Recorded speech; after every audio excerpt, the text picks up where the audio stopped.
Hi, welcome everyone. My name's Sandra and I'm part of the Community ReAwards team. We are in our 5th year and we usually hold an event at Balroyal Abbey, but this year we had to do it on Zoom. So that's meant we haven't met any of our nominees face to face. So we thought we would just do these little videos to catch up with the shortlisted nominees to find out a bit about them and their charity. So I'm joined today by Chris from Directions for Men, and they were nominated for Charity Group of the Year, a charity with under 50 volunteers. And that award was sponsored by Radio Northwich. And they were shortlisted alongside Cheshire Autism Practical Support Group and Tiny Steps. So Directions for Men won the award on the night. So just wanted to catch up with Chris, find out a bit about him and the charity and the work that they do. Hi, Chris. Hi, Sandra. Thank you. It was a really nice intro, wasn't it? So yeah, I'm Chris from Directions to Men. A little bit about me, I suppose. So for the last kind of 16 or 17 years or so, I've worked as both a probation officer and a senior probation officer in Cheshire. And I've worked as a director of a drug and alcohol charity and a service manager for a drug and alcohol charity, of which quite a lot of that time was actually based in Northwich, in the drug and alcohol services in Northwich. And I suppose one of the things that I always noticed whilst I worked in both of those sectors was firstly, the vast majority of people that we were seeing were men. And secondly, quite often, well, almost always really, the men that were coming in and seeing us, whether they were ordered to by the courts or whether they were coming in voluntarily for drug and alcohol treatment, had some kind of underlying mental health issue or mental illness, or just couldn't deal with really difficult situations without resorting to drugs, alcohol, aggression, violence, damage, those kind of things really. And that really started me thinking about how we can support men better so it doesn't really get to that stage where they have to feel like they have to lash out or they've got no other way of coping other than turning to drugs or alcohol. And then really over the past kind of 10 or 12 years or so, I started struggling with my own mental health. So I was diagnosed with panic disorder. I think it was about 11 years ago, 12 years ago now.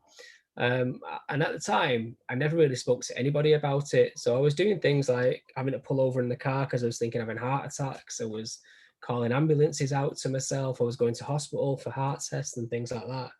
And actually, it turned out it was all anxiety and panic attacks.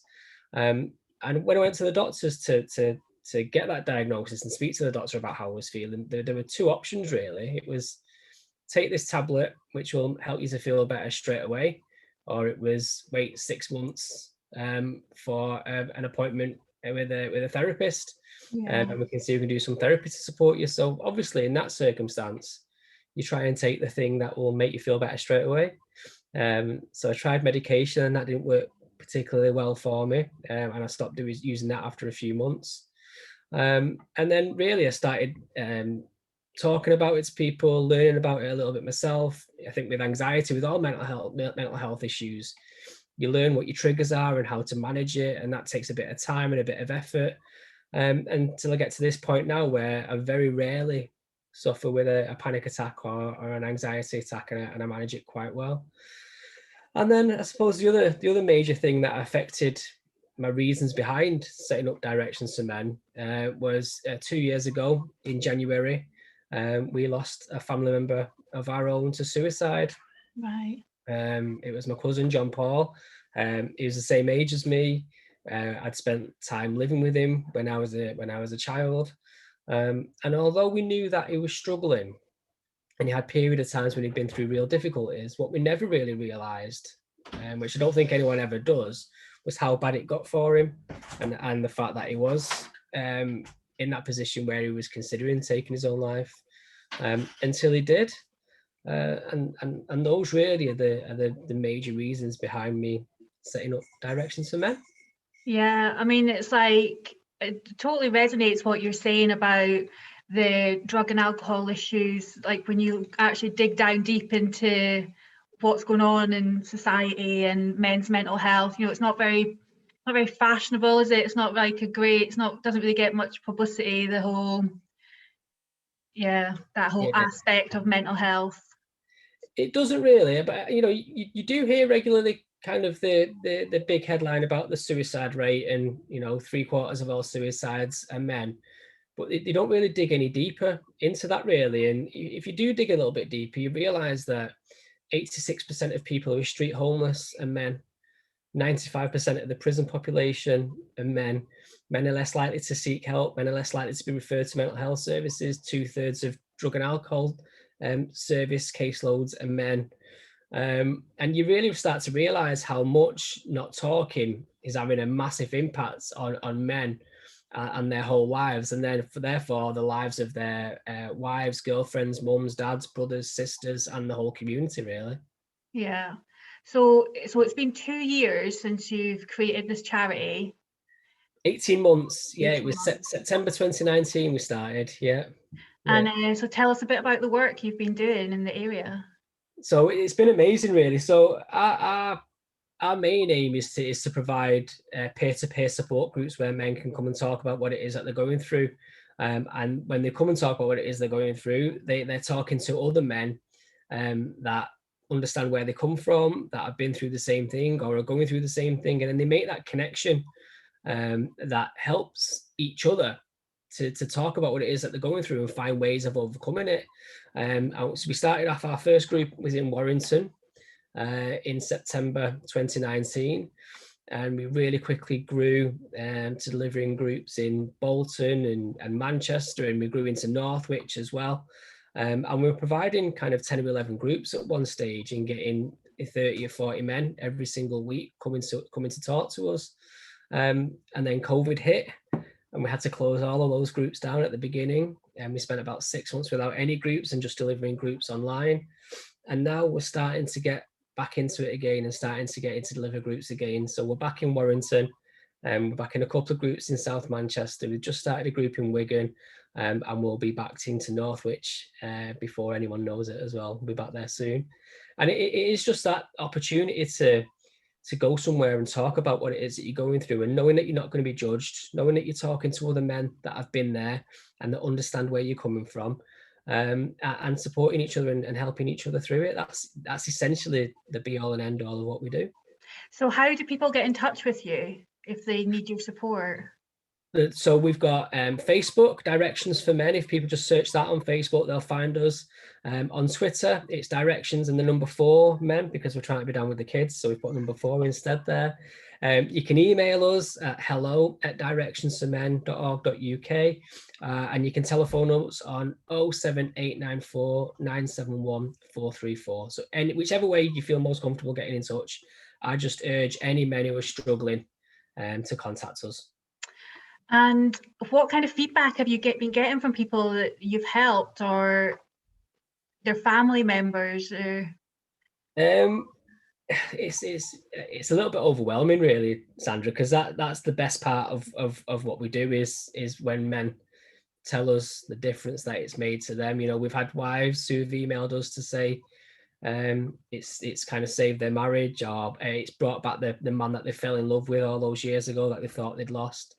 We've had men who have been trying to cope with mental health issues for months and years and never really knew what to do with it, and then come to us and say it's helped them, it's changed their lives, it's made a massive difference to them. We visibly see men's shoulders lifting in the groups as they start to talk about what it is that they're going through and what it is that they're struggling with.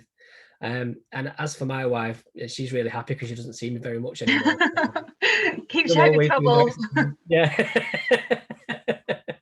So it's been amazing. We get fantastic feedback. The most important thing for me is that we can't do any of this on our own. I don't do this by myself.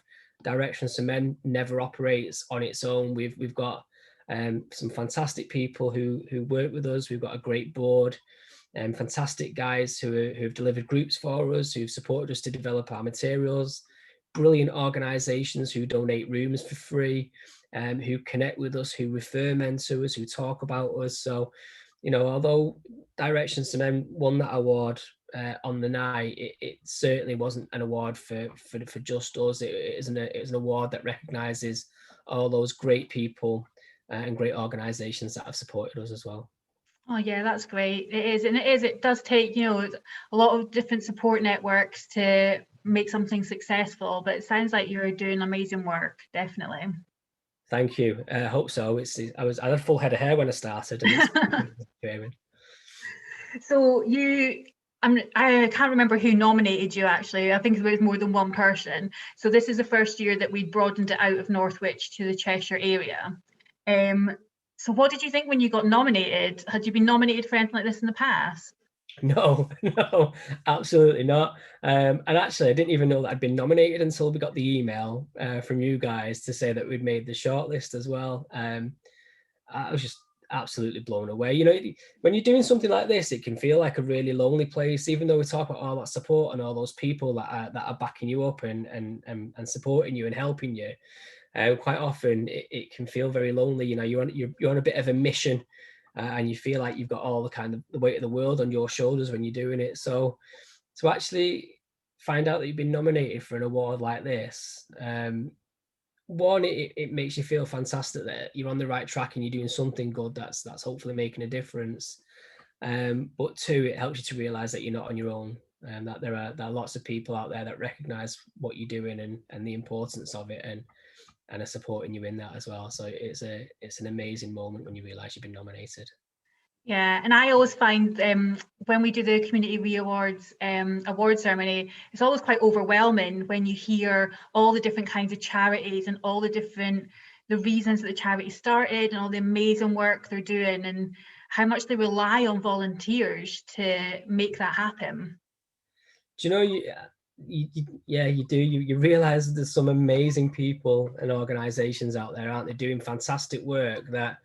And I think it's the kind of work that not many other people would want to pick up and do, or would know where to start. So yeah, you feel really humble, don't you, that you're in the presence of a fantastic group of people that are really making a difference to their communities. Yeah, definitely. Well, it's been absolutely great catching up with you.